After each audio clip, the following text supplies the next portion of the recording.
Halo semua, ya berjumpa lagi dengan saya Erwin Spandi dari Winner Stocks Indonesia. Ya, di akhir minggu ini saya ingin membawakan market report kali ya untuk perdagangan bulan Mei dan apa yang kita antisipasi di bulan Juni ini. Dan kita langsung saja ke chartnya, oke? Dan saya seperti biasa, saya akan mulai dari eh, Dow Jones. Bagaimana Dow Jones? Ya, Dow Jones seperti Bapak Ibu lihat ya, di bulan Mei ini cenderung bergerak sideways sebenarnya. Walaupun begitu kalau dibandingkan dengan bulan April, pergerakan Dow Jones di bulan Mei ini tetap improving ya, tetap naik karena kita lihat di bulan April ya tertingginya hanya di 34.227, 34.227. Sedangkan kalau di bulan Mei ini puncaknya mencapai 35.109. Kalau kita lihat chart money-nya lebih kelihatan sih. Nah, ini dia buat higher high. Jadi kalau kita bilang sentimen di Amerika masih masih membentuk tren super bullish ya, super bullish ini sentimen di Amerika. Terus bagaimana dengan S&P 500-nya ya? S&P 500-nya juga oke ya, juga bagus ya. Ini weekly-nya dan kita lihat dia rapi sekali berjalan di atas selendang. Tuh, rapi banget ya, naik terus. Dan kemudian Nasdaq, untuk Nasdaq-nya juga oke banget ya. Untuk Nasdaq-nya juga oke banget. Lihat dia bergeraknya cukup baik di atas selendang, rapi banget. Monthly-nya nggak usah ngomong deh ya. Wow, keren banget. Coba bayangkan kalau IHSG chart-nya kayak gini. Asik banget ya. Asik banget. Terus, nah, bagaimana dengan US 10-year bond-nya? Ini dulu sempat jadi trending topik karena naik terus. Dan sekarang orang sudah mulai lupakan. Dan cenderung turun, cenderung turun. Ya. Cenderung turun. Dan walaupun turun, tapi dia secara weekly dia sebenarnya stagnan sih, dia sideways. Dan trennya kalau saya bilang saat ini dia masih berpeluang naik lagi. Tapi kita lihat dulu ya, bagaimana trennya ke depan. Dan kalau 10-year bond ini dia terkorelasi tentu saja dengan data ekonomi ya, data ekonomi.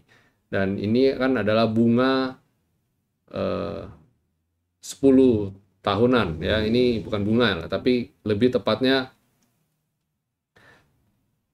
ini surat utang pemerintah 10 tahunan, surat utangnya Amerika untuk 10 tahun. Dan kita lihat kalau ramai diperdagangkan berarti surat utang 10 tahun kan jangkanya lama banget. Dan kalau dihargain lebih tinggi, kalau dihargain tinggi, artinya rasa secure, rasa aman dari para investor untuk beli surat utang yang 10 tahunan ini berarti cukup cukup tinggi. Dan mereka menilai ekonomi Amerika berarti dalam dalam tren yang bagus ya. Nah, sayangnya adalah ini kan surat utang. Kalau surat utang ini kan bond, ini kan ibaratnya seperti obligasi, cuma obligasi ini adalah milik negara ya. Dan ini berbanding terbalik sebenarnya dengan saham. Kalau orang masuk ke instrumen yang lebih safe, tapi kan ini hitungannya kan lebih konservatif. Imbal hasilnya lebih sedikit dibandingkan bursa saham. Nah, ini sentimen yang kurang baik sih sebenarnya. Saya berharap ini cenderung turun sehingga orang lebih tertarik untuk masuk di pasar saham. Dan kalau masuk di pasar saham di Amerika itu berbeda, sedikit berbeda. Kalau kita bukan kalau untuk trading sama aja. Tapi kalau kita berbicara mengenai US government bonds ini, kita harus compare dengan dividen. Persentase dividen yang dibagikan oleh perusahaan-perusahaan S&P 500. Karena ya mereka di sana kalau institusi besar tentu saja polanya adalah buy and hold. Dan untuk masuk ke US government bonds ini pasti nilainya kan bukan nilai nominal uang kecil. Jadi nilai nominalnya nominal uang besar. Jadi ketika orang memutuskan untuk switching dari instrumen obligasi menjadi saham atau saham ke obligasi, itu nggak nggak semudah balik telapak tangan, ada banyak pertimbangannya. Dan kalau mereka memindahkan uang dari saham ke obligasi, itu artinya mereka merasa, apalagi ini adalah US government bond, jadi ini pemerintah punya surat hutang. Mereka melihat pasar saham sudah sesuatu yang mungkin mereka tidak melihat ini udah kalau lihat kondisi saat ini mungkin mereka merasa bubble, mereka merasa tidak aman, ekonomi Amerika juga tidak aman, mereka lebih aman untuk beli surat utang negara. Kalau beli surat utang negara kan pasti dijamin pemerintah gitu loh, ya kan, mana bisa bangkrut. Jadi, nah dari situ kita lihat sebenarnya kalau lihat tren saham yang lagi naik, S&P 500 naik, Dow Jones naik, Nasdaq naik, saya berharap ini sebenarnya juga turun. Kalau ini turun berarti lari ke pasar saham. Ujung-ujungnya apa sih? Ujung-ujungnya adalah uang larinya ke emerging market. Pasar seperti Indonesia, Jepang, Jepang enggak deh, Asia lah secara umumnya. Emerging market tuh kayak negara-negara third country ya. Indonesia lah mungkin, terus ada ya, Vietnam, ya, Thailand. Dananya lari ke situ karena mereka merasa, seperti saya sudah bilang bolak-balik, bahwa pasar saham Indonesia sama seperti kayak saham lapis ketiganya mereka, ya, dengan penuh risk, ya, resikonya tinggi dan sebagainya. Jadi itu yang kita sebut sebagai emerging market. Dan mereka berani mempertaruhkan uang ke sana. Karena kalau ketika mereka merasa sudah nggak nyaman dengan kondisi perekonomian, mereka akan lari ke instrumen yang safe. Contohnya emas dan ini ya US government bond. Cuma belakangan ini harga emas terkorelasi lebih ke arah komparasinya dengan Bitcoin. Nanti saya akan coba jelaskan bagaimana. Dan kita lanjut dulu. Ini kita ngomong US government bond dan kita terus bagaimana dengan harga komoditi ya. Kita ngomong bulan Mei adalah bulan super cycle. Kemarin kita udah ngomong begitu. Ada yang ngomong begitu. Kalau saya bilang bukan super cycle tapi bulannya komoditi.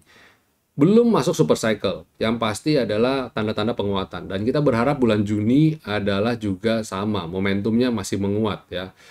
Komoditi apa aja yang kita perhatikan biasanya untuk di bulan ini? Yang pasti adalah harga minyak. Setelah bulan April koreksi ya, terkoreksi, dan di bulan Mei dia mulai rebound lagi ya. Bulan Maret, April rebound, bulan Maret yang terkoreksi, sorry. Mungkin chartnya saya ganti nih. Nah, jadi bulan Mei, April naik, tapi April masih belum keluar, dan bulan Mei juga dia udah mulai mencoba untuk keluar bikin higher high. Jadi saya lihat ini sesuatu yang baik banget. Nah, tinggal kita di bulan Juni nih. Bulan Juni apakah harga minyak bisa naik ke level atau breakout level 70-an, 70 berapa nih? Ini tertinggi level 76,88, apakah bisa mampu ya? Yang mana harga hari ini sebenarnya itu sudah melampaui harga ketika di tahun 2020. Harga tertinggi tahun 2019-2020. Ketika market sedang ambyar ya. Kalau tertingginya di bulan April 2019 itu tertinggi 66,58, sedangkan hari ini 66,60. Berarti sudah lebih tinggi. Penutupannya sudah lebih tinggi dari harga ketika di bulan April 2019. Yang mana biasanya menurut saya itu good banget. Secara dulu sempat ambyar habis-habisan ketika pandemi ya, harga minyak ambyar sampai ke titik nol, minus bahkan. Nah, jadi ini suatu tren yang baik ya, suatu tren yang baik. Jadi harga komoditi oil khususnya minyak udah mulai recovery. Ini yang WTI. Bagaimana dengan Brent? Yang Brent sama juga ya, walaupun dia belum melampaui harga di bulan April ya. Bulan April tertingginya pernah mencapai 75,58 US dollar per barel, sedangkan hari ini tertingginya bulan ini cuma baru 70,22 US dollar per barel. Nah, indikator oil ini kalau saya bilang lebih ke karena kita melihat sebagai indikator apakah ekonomi dunia sudah mulai oke apa enggak. Ya, kemarin itu karena pandemi yang ambiar itu karena lockdown negara, semua negara di dunia lockdown dan kendaraan tidak jalan, industri tidak jalan, ya, banyak aktivitas mobilisasi manusia juga terhenti. Pesawat terutama juga terhenti. Sampai hari ini pun pesawat juga terhenti. Belum belum belum comeback. Paling maksimum sepersepuluhnya dari kinerja dari operasional tahun 2019 2018 mungkin. Sepersepuluh pun itu menurut saya sudah terbilang bagus loh. Dan ya seperti kita banyak ketahui, banyak negara industri pariwisata, industri penerbangannya juga kolaps, banyak yang kolaps dan Garuda juga masuk ke polemik yang cukup berat di akhir-akhir ini beritanya juga keluar ya. Beberapa Garuda menyarankan untuk pegawai untuk mengambil pensiun dini dan sebagainya. Ya, karena beban yang terlalu berat. Dan kita berharap dengan ini comeback-nya ini mengindikasikan ekonomi dunia akan segera recovery. Kalau saya bilang belum recovery, ini lebih sentimen saja sih, psikologis saja, lebih ke psikologis. Realnya saya nggak berapa yakin bahwa harga komoditi ini berhubungan, maksudnya memang karena tingkat konsumsi yang semakin tinggi. Saya belum melihat ke arah sana, walaupun secercah harapan sudah akan menuju ke sana. Ya, kita ini kalau di harga beginian banyak bergerak karena sentimen sih sebenarnya ya. Belum ke realnya. Mungkin nanti kali di kuartal ketiga, kuartal keempat saya rasa akan seperti saya sudah bilang katakan akan jadi sebagai patokan kita nanti apakah 2022 adalah menjadi momentum yang baik untuk recovery dengan arti yang sebenarnya secara vaksin juga semakin masif ya. Wow, ini dia. Kaget saya lihatnya. Batu bara weekly naik luar biasa sekali, luar biasa. Kenapa saya bilang luar biasa? Mungkin ini kali yang orang bilang super cycle, tapi saya bilang ya berharap ini menjadi part of super cycle. Cuma saya bilang begini, lagi-lagi batu bara ini tidak mencerminkan dengan konsumsi dunia karena satu, ekonomi tentu saja belum 100% pulih, itu pertama. Dan kedua, di hari-hari ini tekanan untuk menjalankan konsep ekonomi green ya, konsep green itu besar sekali ya. Belum lama ini pemerintah juga mengumandangkan bahwa membangkit tenaga listrik berbahan dasar energi batu bara akan dikurangin, akan untuk mengganti jadi pembangkit listrik dengan energi yang terbarukan seperti panas bumi atau mungkin air ya. Batu bara di negara maju juga ditekan penggunaannya. Termasuk juga negara maju menekan negara produsen untuk menekan penggunaan ini ya. Jadi ini kedepannya di konsep green eco apa istilahnya saya lupa, saya pernah bagikan ini di market review tahunan ya, market review tahunan di awal tahun 2021. Bapak Ibu silakan nonton, cari aja. Di Januari saya pernah rilis ini. Tapi kalau saya melihat seperti ini, saya bukannya happy sebenarnya. Sesuatu yang naik tinggi ya itu potensial koreksi dan saya melihat kalau udah kayak begini tanda-tanda koreksi justru terbuka lebar. Justru terbuka lebar. Tidak menutup ini kan gap nih, tidak menutup kemungkinan tiba-tiba nanti besok pembukaan ya dia ada koreksi di bawah sini ya akan turun. Orang bilang overheat lah istilahnya ya. Ini itu harga batu bara dan ini juga sama harga batu bara yang tadi current contract, yang ini next contract in front. Ya, itu dari batu bara ya. Terus harga komoditi lainnya adalah minyak kelapa sawit. Kenapa saya melihat ini sebagai salah satu patokan indikator juga? Karena minyak sawit seperti Bapak Ibu ketahui, Indonesia adalah salah satu produsen besarnya juga. Dan ini berpengaruh juga terhadap kinerja perusahaan-perusahaan yang ada di Indonesia. Dan kita lihat ada beberapa perusahaan yang cukup besar yang terpengaruh dengan harga ini kan.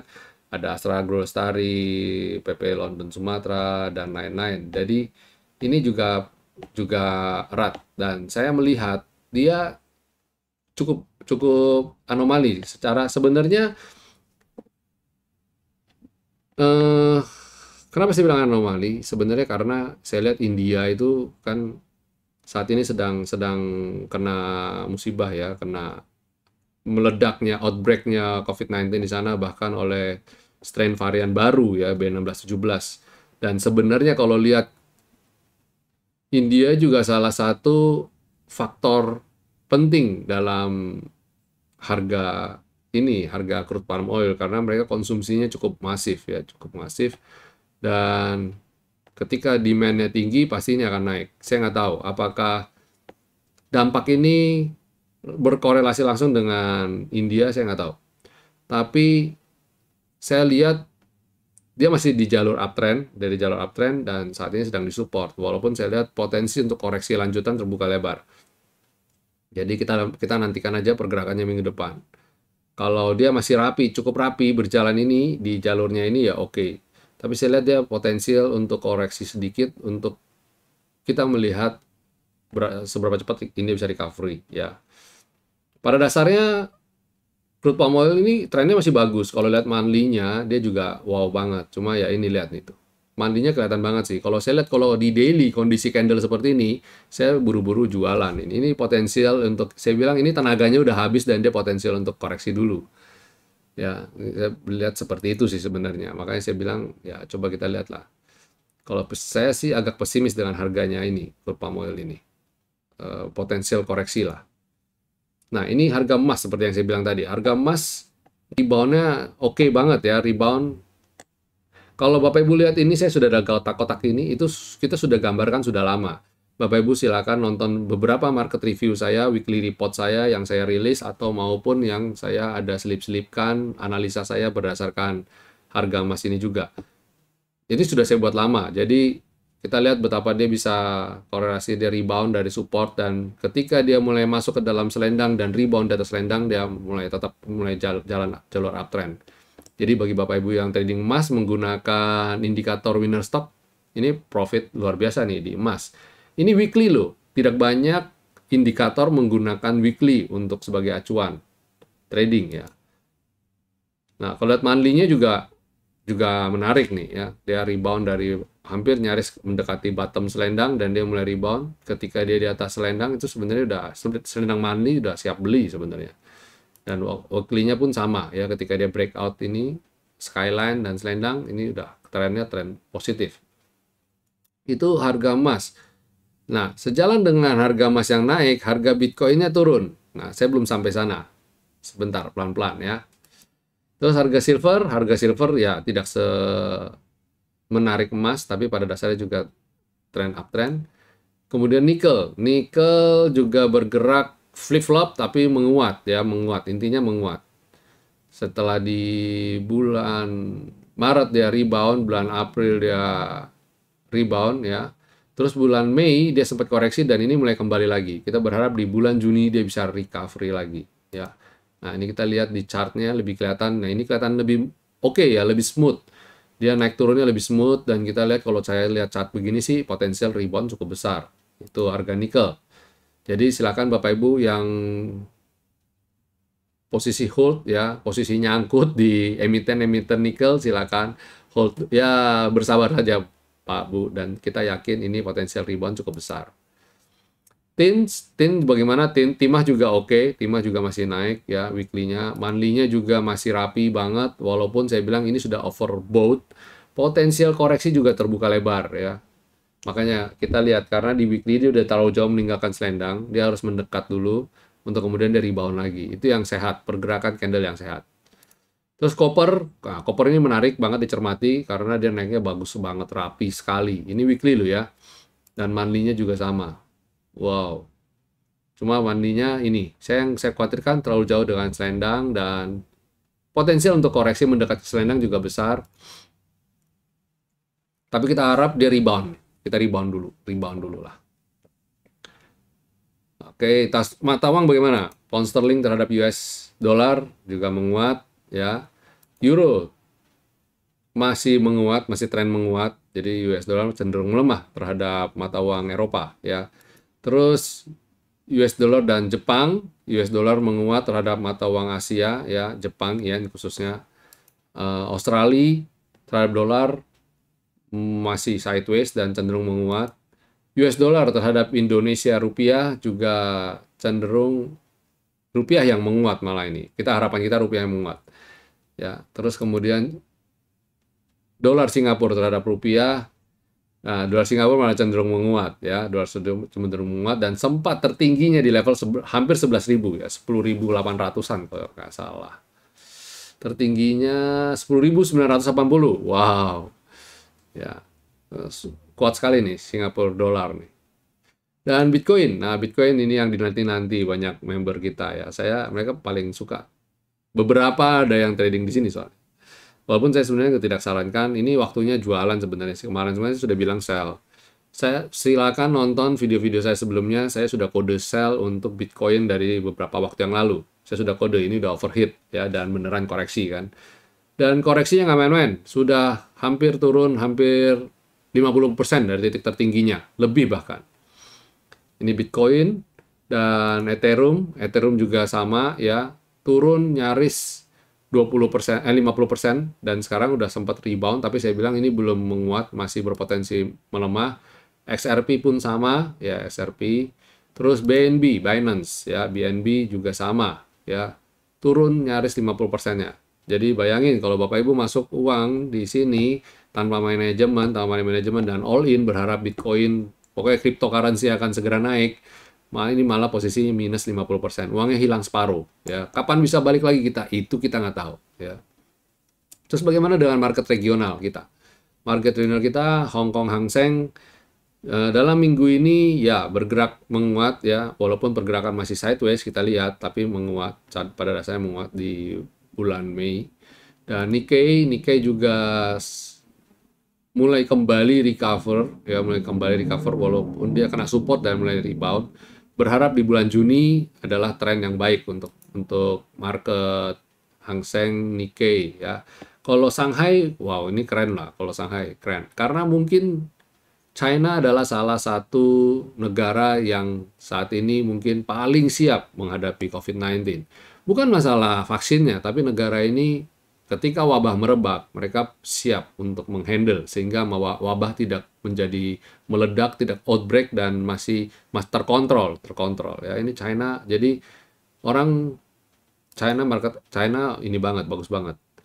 Nah, bagaimana dengan Australia? Australia juga bagus ya, salah satu negara juga yang sukses mengontrol COVID-19 di negaranya. Dan Indonesia adalah negara yang kinerjanya paling jelek nih di sepanjang bulan Mei ini. Kinerjanya paling jelek karena dia tidak ada rebound. Ya rebound cuma bahkan masih di level bawah, di level dasar. Good news-nya adalah dia sudah tertahan di level V-line. Kita berharap dia bisa comeback ya di bulan Juni. IHSG bisa naik ya, IHSG bisa naik. Kita lihat bulan Mei-nya. Nah, ini di bulan Mei dia bukan bulan Mei, dia chart bulanan tertahan di level selendang dan rebound. Nah, kita lihat trennya dari ketika dia April 2020 dia kena V-line, dia rebound, pullback, rebound, pullback, rebound, pullback. Nah, ini ada tanda-tanda reversal. Kita berharap di bulan Juni IHSG bisa rebound, setidaknya ke level 6.000 dulu. Ya, target saya IHSG di bulan Juni bisa 6.000. Nanti di bulan Juli dia mungkin agak swing sedikit, masih sideways, dan by end of the year target saya IHSG sudah bisa break all time high-nya lagi di level 6.693. Itu break all time high-nya lagi. Harapan saya itu ya, bisa break all time high dan kembali uptrend. Indonesia sudah teruji lah. Kalau lagi koreksi, dia cepat recovery-nya ya. Contoh di 2015, tidak pakai setahun nih, dalam rentang 2016 ke 2017, dia koreksi sedikit dan dia 2017 sudah break all time high-nya waktu itu. Jadi dalam waktu nggak sampai 2 tahun udah recovery.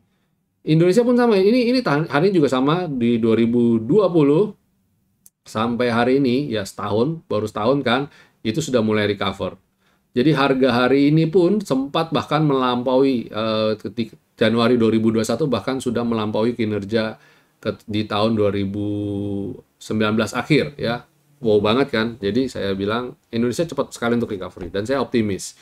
Jadi sekarang adalah momentum yang paling tepat untuk Bapak Ibu masuk ke dunia saham ya. Sekarang kalau kita lihat chartnya, kalau kita lihat chartnya ini adalah momentum yang baik nih untuk belanja, dapat harga diskon.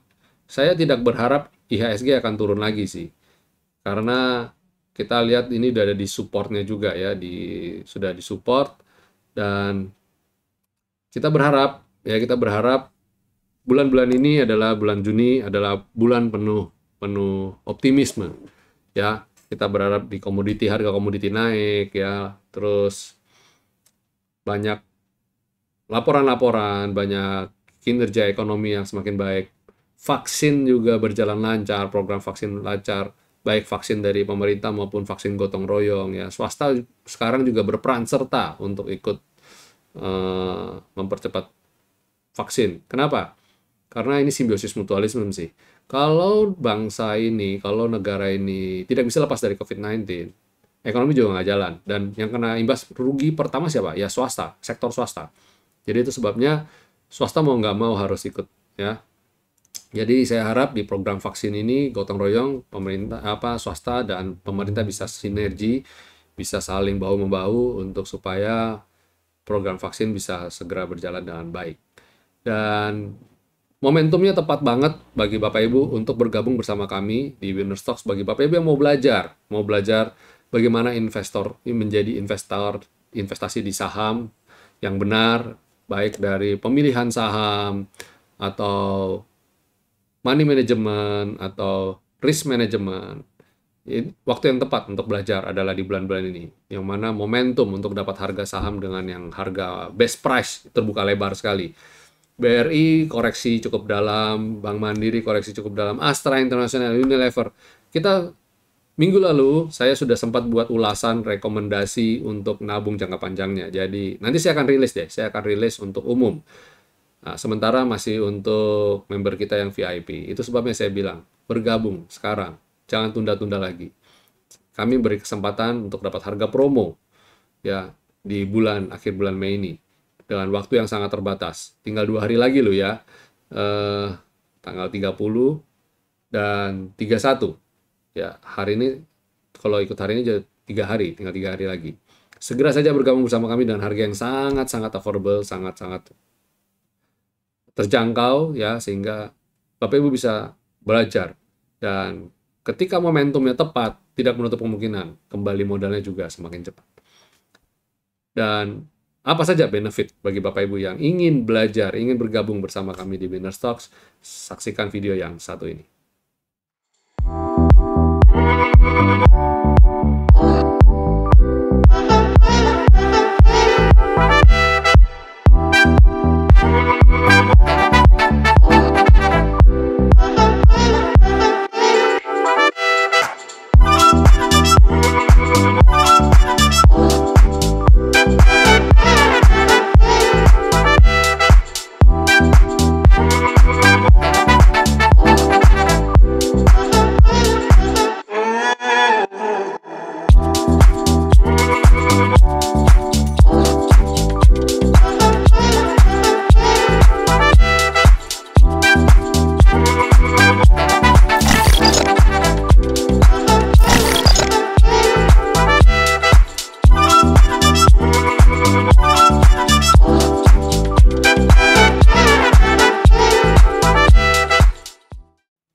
Ya, itu tadi videonya.